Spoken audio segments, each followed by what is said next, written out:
तुझ्या गर्भात पोसत राहिलीस तू. शब्दांची बांडगुळं वाढवत राहिलीस पिलावळ.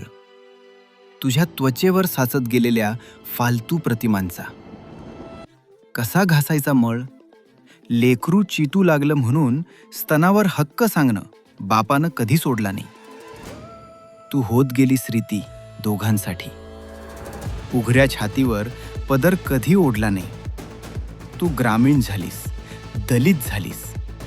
भाषेचे बाप तुला वागवत राहिले. समीक्षेच्या आंधळ्या तराजूत मनासारखं नागवत राहिले. तू आई झालीस, संमेलनात वरमाई झालीस. बरं झालं कविते, तू बाई झाली नाहीस. मॅनेज पुरस्काराचे ताईत गळ्यात मिरवणाया. विद्वान प्रस्थापितांच्या पेनातली तू रखेलशाही झाली नाहीस. विष्णू थोरे.